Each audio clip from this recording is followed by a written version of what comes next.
कि सुनील मेंढे जो भाजपा का उम्मीदवार है, ये पूरे 5 साल में नदारद रहा। किसी भी गोंदिया तालुका के, गोंदिया विधानसभा के एक भी गांव में एक भी बोर्ड भूमि पूजन का सुनील मेंढे के नाम का नहीं, एक भी काम नहीं है। हमारा चैलेंज है, सुनील मेंढे का बोर्ड दिखाओ और हमारे से इनाम लेके जाओ। ऐसे निष्क्रिय सांसद को जिताकर ये पूरी जो गोंदिया भंडारा की जनता भुगत रही है, 5 साल इन्हें भुगत चुके, अब और 5 साल भुगतना नहीं है। इन्होंने सिर्फ ठेकेदारी की है, इनने अपने पद का भी सम्मान नहीं रखे। एक सांसद होने के बावजूद भी नगराध्यक्ष का पद इनने पूरे 5 साल नहीं छोड़ा। ऐसे पद के लालची और सिर्फ ठेकेदार व्यक्ति को यहां से हमको हद पार करना है, यहां से भगाना है। यही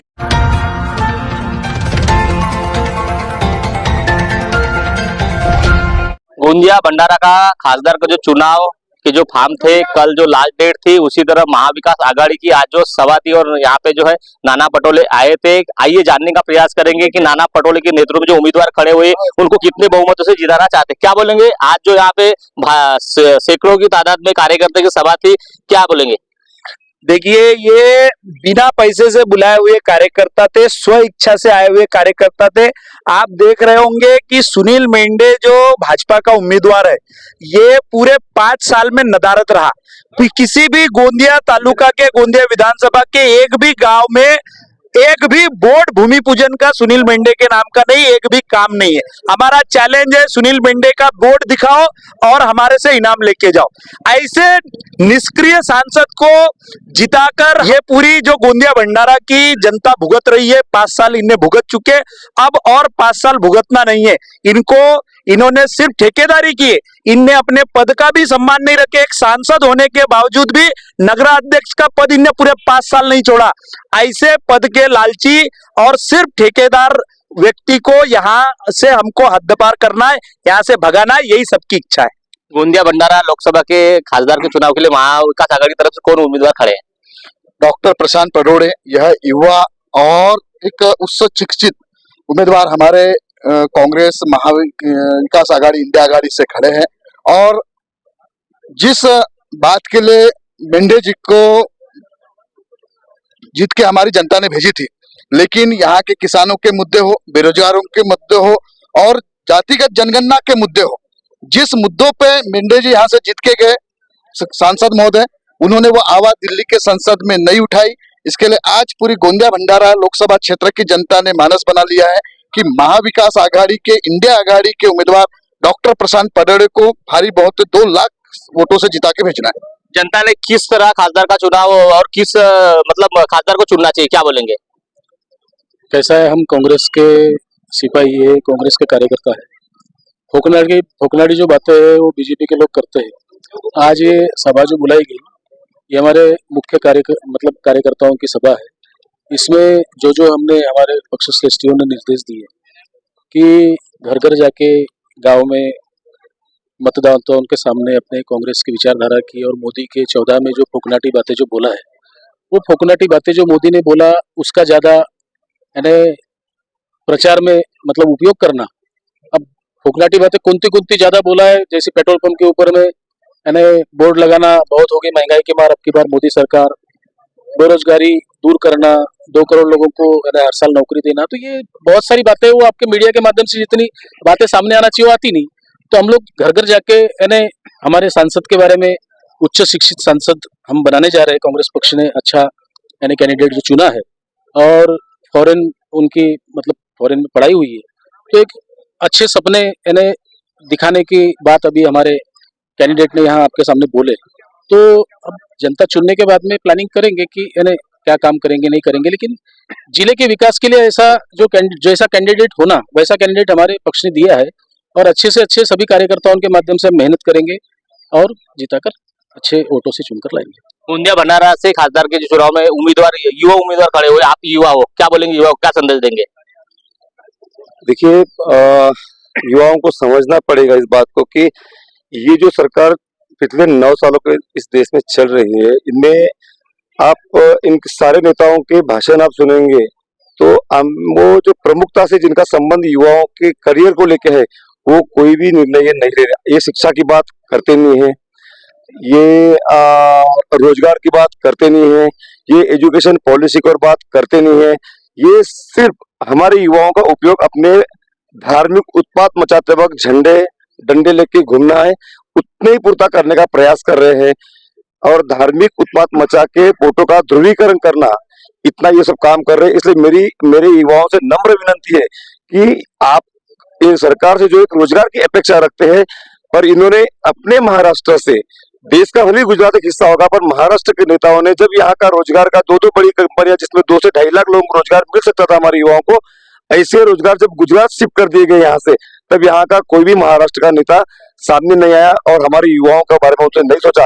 इसलिए ये यहाँ के युवाओं को सोचना है कि जो लोग बात करते कि साल में 2 करोड़ रोजगार देंगे, उन्होंने 9 सालों में 2 करोड़ के हिसाब से तो 9 दिया 18 करोड़ रोजगार देने चाहिए थे, पर इन्होंने इन 9 सालों में 18 करोड़ छोड़िए जी, इन्होंने 20 लाख लोगों को भी रोजगार देने का काम नहीं किया है। और यहाँ पे आने वाले दिनों में जो गवर्नमेंट की पॉलिसीज है, लोग अगर शिक्षित होंगे तो नौकरी मांगेंगे, लोग शिक्षित होंगे तो सवाल पूछेंगे, और ये हमारे युवा शिक्षित नहीं होना चाहिए, पढ़ना नहीं चाहिए। इसलिए आपके जानकारी के लिए बता दूं कि इन गत 9 सालों में देश भर से 51,000 स्कूलें सरकारी बंद हो चुकी है, और वही पॉलिसी महाराष्ट्र में अडॉप्ट हुई है। जुलाई के बाद हमारे महाराष्ट्र के करीब 60,000 जिला परिषद की स्कूलें बंद हो रही है, जिसके कारण हमारे ग्रामीण भाग का बच्चा ये पढ़ लिख नहीं पाएगा, ये अनपढ़ रहेगा और सवाल नहीं पूछना चाहिए। जो पॉलिसी गवर्नमेंट की है उस पॉलिसी के ऊपर काम करेगा। इसका मतलब आने वाले दिनों में बेरोजगारी बढ़ेगी, युवा आत्महत्या करेंगे, और कल जब ये पछतावा आएगा तब तक समय हाथ से जा चुका होगा। इसलिए युवाओं को सोचना है कि इस बार ये बदलाव लाना जरूरी है, नहीं तो ये जो 400 पार की भाषा बोल रहे हैं, ये संविधान में, जिस संविधान के आधार पे हम पिछले 60-70 सालों से जो चल रहे हैं, हर छोटा बड़ा आदमी अपने अधिकार से, हक से लड़ रहा है, वो अधिकार ही हमारा लड़ने का खत्म हो जाएगा, हथियार हमारे हाथ का छीना जाएगा। तो आने वाला टाइम हमारे सामान्य आदमी के लिए बहुत दुभर होगा, और हमारे आने वाली वंशज जो है ये हमको माफ नहीं करेगी। इसलिए इस बार लोगों ने संविधान बचाने के लिए इस देश में ये मोदी की सरकार को हटा के जो इंडिया आघाड़ी की सरकार है उसको लाना चाहिए, ऐसा मुझे लगता है। आम आदमी पार्टी भी महाविकास आघाड़ी में यहाँ पे गठबंधन हुआ है, क्या बोलना चाहेंगे? देखिए, जैसा आज मोदी जी कर रहे पूरे देश में, पूरी तरह से तानाशाही उनकी चल रही है। आज अगर मोदी जी को रोका नहीं गया तो हो सकता है आने वाले समय में साउथ कोरिया की ऐसी अपनी हालत हो जाएगी कि मोदी जो बोलेंगे वही सच। और इसीलिए जैसा कि आप जानते हैं, दिल्ली में केजरीवाल जी और आम आदमी पार्टी ने शिक्षा, स्वास्थ्य, रोजगार सभी चीजों को लेकर के बहुत अच्छा काम किया है। और अभी जो इंडिया अलायंस में हुआ है उसमें 25 सूत्री जो कार्यक्रम है उसमें इन्हीं कार्यक्रमों को लिया गया है। तो हमारा जो साथ है, आम आदमी पार्टी का जो समर्थन है, वो इंडिया के साथ, इंडिया को जिताने के लिए हमेशा रहेगा। धन्यवाद। सरकार के खिलाफ काफी आप लोगों ने आंदोलन किए, काफी हड़ताल की, तो इस बार जो सरकार बनने वाली है, किसकी सरकार बनाना चाहते हैं आप लोग? देखो, सबसे बड़ी बात है कि इस बार तो इंडिया की सरकार आएगी, इंडिया गठबंधन देश में आने वाला है। उसका कारण ऐसा है कि 2014 के बाद इस मोदी सरकार ने किसान विरोधी, मजदूर विरोधी, नौजवान बेरोजगार विरोधी जो भूमिका अख्तियार की है, जिससे काफी असंतुष्ट है लोग। आप देखोगे कि वन कायदा जो बना ग्रामीण क्षेत्रों से संबंधित, वो 2005 के वन कायदे की जमीन का जो वितरण था वो रोक दी इस सरकार ने। जो मनरेगा का काम मिलना चाहिए 100 दिन, वो मनरेगा का काम नहीं मिल रहा है लोगों को। जो काम पर उसका सही दाम होना चाहिए वो दाम नहीं मिल रहा है। जो अल्प मजदूरी मिलती है 278 रुपए के बावजूद 100 और 125 रुपए लोगों को मजदूरी मिल रही है। इसी तरह असंगठित क्षेत्र में आपने देखा होगा जो विकास आंगनवाड़ी वर्कर, आशा वर्कर किया, इस पूरे महाराष्ट्र में बहुत बड़ा संप हुआ। लोग 2-2 महीने तक संप में रहे। यानी सारा असंतुष्ट इस मोदी सरकार के खिलाफ में, केंद्र सरकार के खिलाफ में, महाराष्ट्र के सरकार के खिलाफ में। और इसलिए इस बार का जो चुनाव है यह भाजपा विरोधी आम जनता का चुनाव है। जनता लड़ रही है मोदी से सीधा, भाजपा से जनता लड़ रही है। और जनता के चुनाव में ये निश्चित तौर पर मैं बताना चाहता हूँ कि आज इंडिया आएगी, क्योंकि भाजपा का इतना अस्तित्व दक्षिण में नहीं है।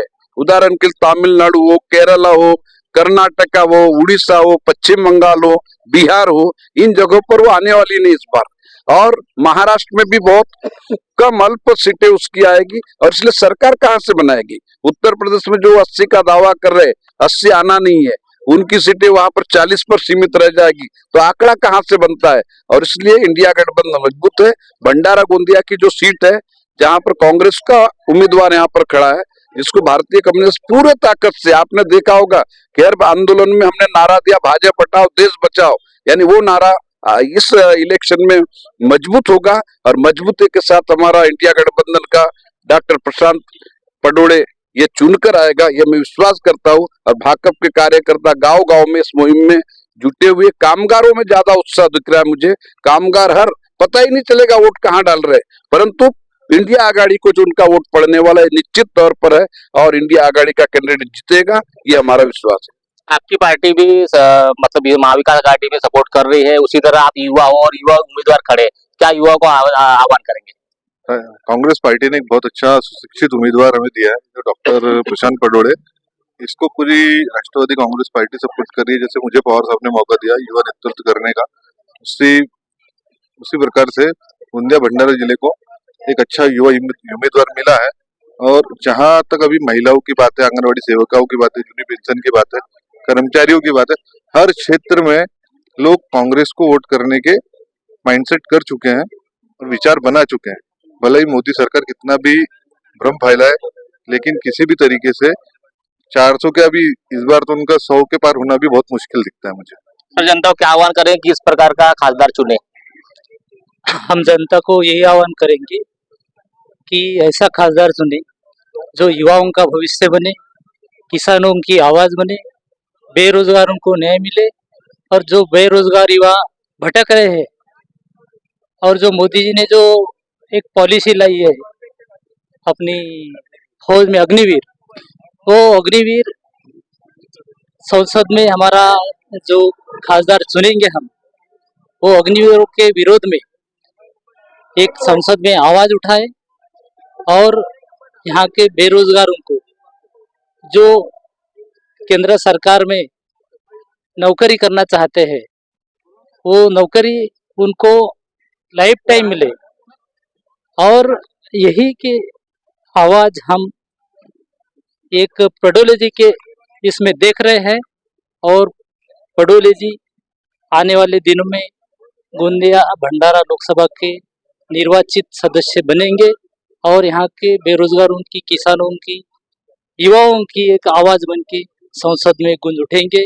और यही हम आशा करते हैं कि यहाँ दूसरा एक मुद्दा है कि किसानी का, हमारा जो गोंदिया जिला है तालाब का जिला है, और तालाब के जिले में लोग पानी के लिए तरस रहे हैं। यहाँ बिजली उत्पादन होता है, बिजली के लिए तरस रहे हैं। तो ये जो समस्या है ये मिटनी चाहिए, और इसके लिए महाविकास आघाड़ी पूरी तरह से हमारे जो खासदार है उसके साथ में खड़ी है और ये उम्मीदवार जरूर चुन के आएगा। ये मैं आपके माध्यम से लोगों को भविष्य बताना चाहता हूँ। तो देखिए आपने कि महाविकास आघाड़ी का जो गठबंधन था, और आज जो यहाँ पे सभा थी नाना बाबू पटोले के नेतृत्व में, जो डॉक्टर प्रशांत पडोड़े को जो उम्मीदवारी मिली है गोंदिया भंडारा लोकसभा के माध्यम से, तो यहाँ पे जो आज सभा थी, लगभग हमने सभी लगभग बड़े बड़े जो कार्यकर्ता है उनसे हमने जानना चाहा कि इस बार जो है जनता किसे वोट करेंगी, क्या सोच के वोट करेंगी, विकास के नाम सोच के वोट करेंगी, रोजगार के नाम पे वोट होगी। तो इन्होंने बताया कि पूरा इस बार जो है गोंदिया भंडारा से महाविकास आघाड़ी के जो डॉक्टर प्रशांत पडोड़े है, इनको जनता भारी मतों से जिताएंगी। और इन्होंने दावा किया है कि हजारों की संख्या में जो है डॉक्टर प्रशांत पडोड़े जो है, ये जो गोंदिया भंडारा खासदार के लिए जो खड़े उम्मीदवार है, इनको जिताने की इन्होंने पूरी जो रणनीति तैयार कर चुकी है। तो दर्शकों बने रहे इस तरह खबर देखने के लिए। सरोज कावड़े के साथ मैं लीलारे, गोंदिया।